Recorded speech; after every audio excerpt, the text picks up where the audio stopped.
പറയണം.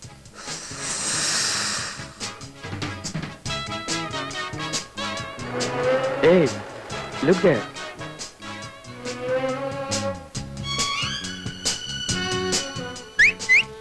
Hey, mind ചെയ്ത് പോകണോ?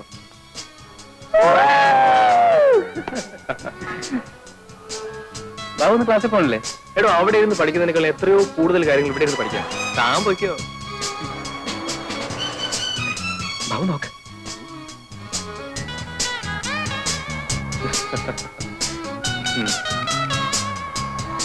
കണ്ടില്ലേ, ഇവളാണ് എന്റെ വരയിൽ വീഴാത്ത പാർട്ടി. തനിക്കതിന് വരയിൽ വീണ പോരല്ലോ, കൊണ്ടുപോകണ്ടേ എങ്ങോട്ടെങ്കിലും? അല്ലാതെ ചുമ്മാ പ്രേമിച്ചാണ് എന്നിട്ട് നട കാര്യം. വീഴുന്നാണെ കൊത്തുക, കൊത്തി കാര്യം കഴിഞ്ഞാൽ ദൈവം പോലും അറിയാതെ തല ഊരുക. അതാ എന്റെ പ്രിൻസിപ്പിൾ. ഇന്നലെ ഉണ്ടല്ലേ, ഇന്നലെ ഇവിടെ മ്യൂസിക് നൈറ്റ്.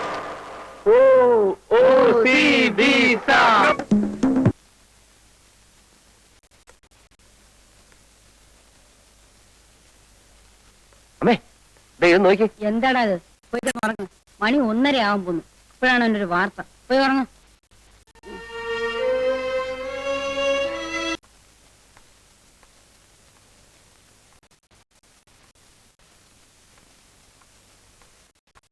ഞാൻ ചെയ്ത തെറ്റെന്താണെന്ന് പറയൂ. നമ്മുടെ സ്റ്റാറ്റസിന് ചേരാത്ത ഒരു ജോലിക്ക് നീ പോകുന്നത് ഞങ്ങൾക്ക് ഇഷ്ടമല്ല. അത് തന്നെ. ജോലി ചെയ്യുന്നതുകൊണ്ട് അഭിമാനത്തിന് ഒരു കുറവും വരില്ല. അച്ഛാ, നിനക്കല്ലല്ലോ അഭിമാനക്കുറവ്, ഞങ്ങൾക്കല്ലേ. പറഞ്ഞിരിക്കുന്നത് എന്താണെന്ന് അറിയാമോ? ഭാരതത്തിന്റെ ആത്മാവ് കലർത്തണമെങ്കിൽ നിങ്ങൾ ഗ്രാമങ്ങളിലേക്ക് പോകൂ എന്നാണ്. എന്ന് വെച്ച് നീ ഒരു ഗ്രാമസേവനായിട്ട് കിടന്ന് അലയേണ്ട വല്ല കാര്യവും നമുക്കുണ്ടോ? റെക്കമെൻഡേഷനിൽ എനിക്ക് ജോലി ആവശ്യമില്ല അച്ഛാ. അതുകൊണ്ടാണ് ജോലി കിട്ടാവുന്ന കോഴ്സുകൾക്കൊക്കെ ഞാൻ ചേർന്നത്. നേരായ മാർഗത്തിലൂടെ നീങ്ങാനാണ് എനിക്കിഷ്ടം. ചേട്ടന്റെ ശമ്പളത്തിലാണ് കേട്ടോ മമ്മി. എനിക്കാണെങ്കിൽ 2 സിനിമയും കണ്ട് ഫ്രണ്ട്സിന്റെ ഒപ്പം കാപ്പിയും കുടിച്ച് പോരാനുള്ള കാശേ ഉള്ളൂ. ബാബു, എടാ, എളിമയാണ് മനുഷ്യന്റെ ഏറ്റവും വലിയ സ്വത്ത്. ഒരാഴ്ച അവിടെ താമസിച്ച് ആ പുതുമ കഴിഞ്ഞാൽ നിനക്ക് മനസ്സിലാകും. അത് കഴിഞ്ഞിട്ട് ആലോചിക്കാം ബാക്കി കാര്യങ്ങളൊക്കെ.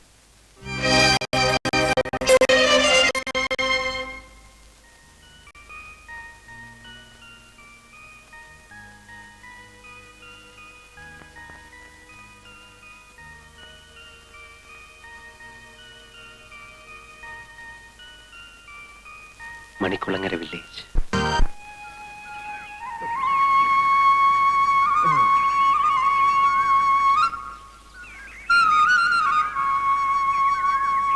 അല്ല, ഒന്ന് ചോദിച്ചോട്ടോ, നമ്മുടെ ആ രാപ്പാടിപ്പറമ്പില് രാരിച്ചെന്നേരെ വീട് ഏതാ?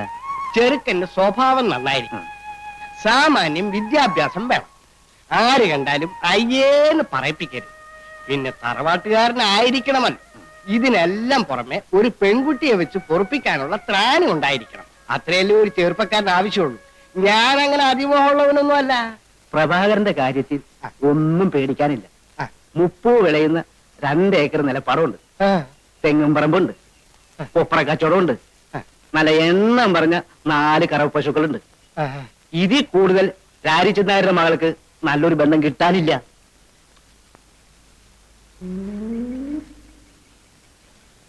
എന്നാ കുട്ടിയെ ഒന്ന് കാണുകയല്ലേ? ഓ, കാണാമല്ലോ.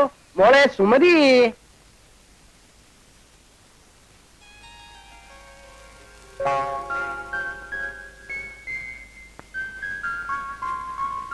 അച്ഛന്റെ പൊന്നുമോളിന്ന് വാ. ഓ, ഇവളുടെ ഒരു കാര്യം. ആള് പീക്കിരിയാണെങ്കിലും അവളുടെ ഒരു നാളം കണ്ടില്ലേ?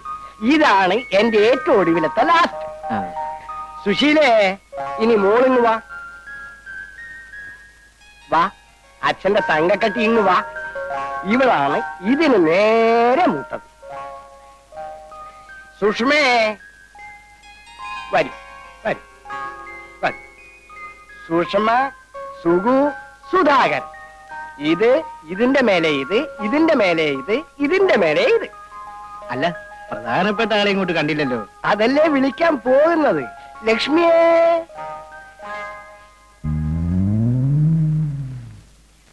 ഇതാണ് എന്റെ ഭാര്യ, കുട്ടികളുടെ അമ്മ. നമ്മൾ കല്യാണത്തിന് ആലോചിക്കുന്ന കുട്ടിയെ വിളിക്കൂ രാരിച്ചെന്നേരെ. വിളിക്കാം. ലക്ഷ്മി, ഇവിടെ കൊണ്ടുപോയിട്ട് അവളെ എങ്ങ് അയക്കൂ. ആ, കുട്ടികളെല്ലാം പൊക്കോളൂ പൊക്കോളൂ. എണീരടാ അവിടെ. മടി കയറിയിരിക്കാൻ കണ്ട നേരം. അങ്ങോട്ട് ചെല്ലടി. അവർ നിന്നെ പിടിച്ചു തിന്നത്തൊന്നുമില്ല. നിന്നെ കാണാൻ വേണ്ടി വന്നതാണെന്നേ.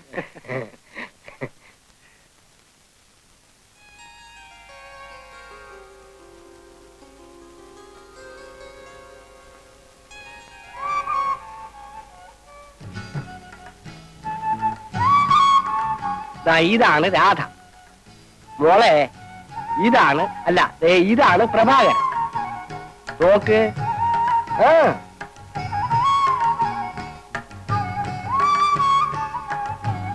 നാണം കൊണ്ടാ.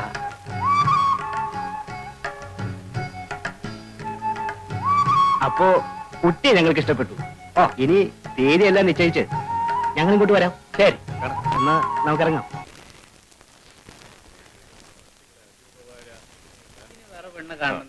കല്യാണാലോചനയ്ക്കാണ് വന്നത്. എടി അവൻ എന്താ ഒരു കുറവ്?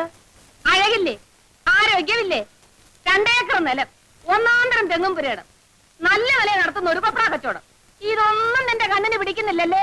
അപ്പൊ പശുവും തൊഴുത്തുവോ? ആ അത് വേറെ. എനിക്ക് വേണ്ടെന്ന് വെച്ചാ വേണ്ട. 1 2 അല്ല, 26ാമത്തെ ആലോചനയായത്. ഇതും നിനക്ക് വേണ്ടാന്ന് വെച്ചാ പച്ചവെള്ളം ഞാൻ തരത്തില്ല. എന്റെ ലക്ഷ്മിക്കുട്ടി, നീ കിടന്ന് തിളയ്ക്കാതെ. 8ഉം പൊട്ടും തിരിയാത്ത കൊച്ചിനോട് വർത്താനം പറയുന്ന രീതിയാണത്. എന്റെ മോളോട് ഞാൻ പറയാം. അച്ഛന്റെ മോളെ, മോള് ആ പയ്യനെ ശരിക്കും കണ്ടോ? നല്ല സിനിമാ നടനെ പോലെ ഇരിപ്പില്ലേ? ആരെ പോലെ ആയാലും എനിക്ക് വേണ്ട. എന്റെ മോളെ, നീ ഇങ്ങനെ വാശി പിടിച്ചാൽ അച്ഛൻ ചങ്ക് പൊട്ടി ചത്തുപോകും. നിനക്കിടയിലില്ലേ 3-4 കൊച്ചുങ്ങള്? നിങ്ങൾ ഇങ്ങനെ ഇരുന്ന് പുന്നാരം പറഞ്ഞിട്ട് അവള് തലയെ കയറുന്നത്. വല്ലവരുമായിട്ട് പ്രേമവും കുന്തമുണ്ടെങ്കിൽ മനസ്സിലാക്കാം. വരുന്ന ഒരുത്തനെ അവൾക്ക് പിടിക്കൂല. എടി സത്യം പറ, നിന്റെ ഉള്ളിലിരിപ്പ് എന്താ? കല്യാണത്തക്കം പട്ടണത്തിൽ നിന്ന് വരണം. ചേച്ചി പട്ടണത്തിലേക്ക് കൊണ്ടുപോകണം. ഏ? ചെക്കൻ പാന്റ് ഷർട്ട് ഇടണം. ഇംഗ്ലീഷ് പറയണം. ഏ? ആ പരിഷ്കാരം വേണം. ഏ? സിഗരറ്റ് വലിക്കണം. പട്ടണത്തിൽ പോണം, ഇംഗ്ലീഷ് പഠിക്കണം, നിന്റെ അമ്മയുടെ തല വേണം. എടാ, ഇതിന്റെ ഇടയ്ക്ക് ആ പീക്രാന്തി ഉണ്ടല്ലോ.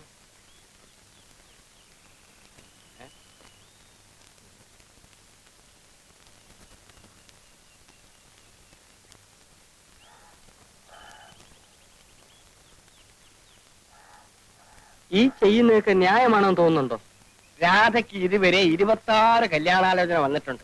അപ്പോഴൊക്കെ നീ ചോദിച്ച അതേ ചോദ്യമല്ലേ ഇപ്പോഴും ചോദിക്കുന്നത്? ഞാൻ ആരാ? വാസുണ്ണി അല്ല, അമ്മാവന്റെ ആരാ? അനന്തരവൻ. ആണേ. ഞാനിവിടെ വരുമ്പോ എനിക്ക് വയസ്സ് എത്രയായിരുന്നു? 26 തവണ ഞാൻ പറഞ്ഞതല്ലേ 12. അന്ന് എന്റെ അമ്മ അമ്മാവന്റെ മുമ്പിൽ കിടന്ന് മരിക്കുമ്പോ അമ്മാവൻ കൊടുത്ത വാക്കെന്തുവാ? അന്ന് അത് അബദ്ധത്തിൽ പറഞ്ഞു പോയതല്ലേ എന്റെ വാസുണ്ണി.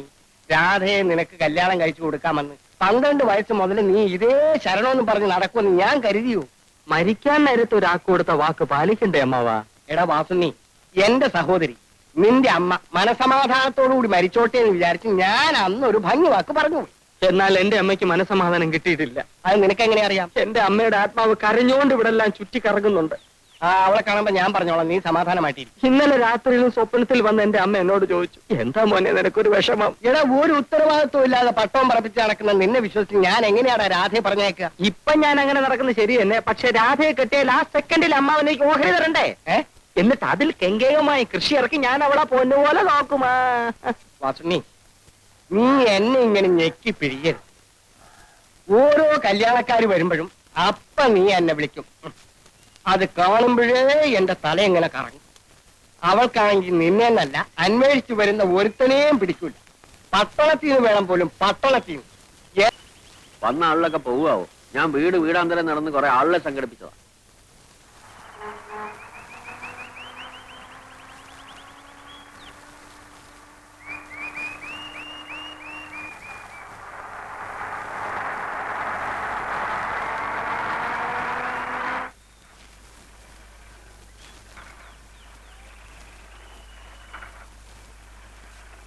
കുടുംബാസൂത്രണ ക്യാമ്പിന്റെ ആൾക്കാരല്ലേ?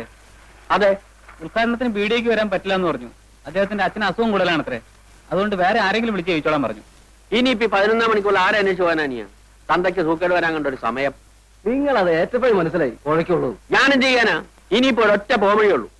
ഞാൻ പറഞ്ഞേക്കാം, നിങ്ങൾ എല്ലാവരും കൂടെ നിർബന്ധിക്കുകയാണെങ്കിൽ ഞാൻ ആ കർത്തവ്യം കൊണ്ട് നിർവഹിക്കാം. അതേതായാലും വേണ്ട, നാട്ടുകാർക്ക് പരിചയമില്ലാത്ത ആളായിരിക്കും. അങ്ങനെ ഒരാളെ ഇപ്പൊ എവിടെ അന്വേഷിച്ചു പോകാനാ? നാട്ടുകാർക്ക് പരിചയമില്ലാത്ത ഒരാളെ.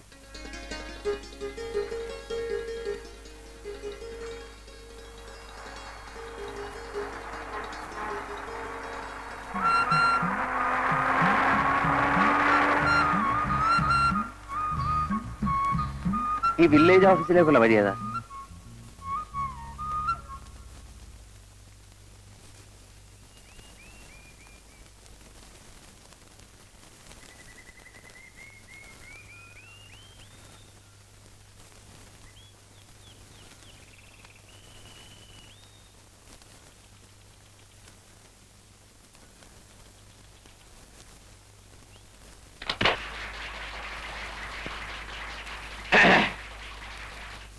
പ്രിയപ്പെട്ട നാട്ടുകാരെ, നാം ഏവരും അത്യാകാംക്ഷയോടെ കാത്തിരുന്ന നമ്മുടെ പ്രിയപ്പെട്ട ഉദ്ഘാടകൻ എത്തിക്കഴിഞ്ഞു. ഇനി അദ്ദേഹം നിങ്ങളോട് സംസാരിക്കുന്നതായിരിക്കും. വരൂ.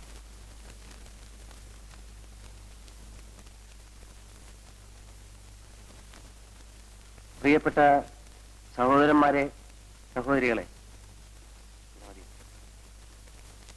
നിങ്ങൾക്ക് നമസ്കാരം. ഈ കുടുംബം എന്ന് പറയുന്നതാണല്ലോ കുടുംബാസൂത്രണത്തിന്റെ ഒരു ഇത്. അപ്പൊ ഒരു കുടുംബത്തിൽ ഒരു കുടുംബനാഥൻ, കുടുംബനാഥ, ബാക്കിയുള്ള അങ്ങനെ. അപ്പോ കുടുംബം എന്ന് പറഞ്ഞാൽ അങ്ങനെ ഇരിക്കുന്ന ആ സന്ദർഭത്തിൽ കുടുംബത്തിൻ്റെതായിട്ടുള്ള ഒരു സൂത്രമാണ് ഈ കുടുംബാസൂത്രണം. അപ്പോ ഈ കുടുംബപരമായിട്ടുള്ള കുടുംബത്തിൽ കൂടുതൽ കുട്ടികൾ ഉണ്ടായാലുള്ള കഷ്ടപ്പാടുകളെ കുറിച്ച് ഞാൻ ബുദ്ധിമുട്ടേണ്ടതില്ലല്ലോ. ചുരുക്കത്തിൽ കുടുംബം, കുടുംബനാഥൻ, കുടുംബിനി, കുടുംബാസൂത്രണം. അപ്പോ കുടുംബാസൂത്രണത്തെ കുറിച്ച് ഇതിൽ കൂടുതലായി ഞാൻ നിങ്ങൾക്ക് പറഞ്ഞു തരേണ്ടതില്ലല്ലോ. ഞങ്ങളുടെ മാനം രക്ഷിച്ചതിന് വളരെ നന്ദി. നിങ്ങൾക്ക് എന്റെ നമസ്തേ.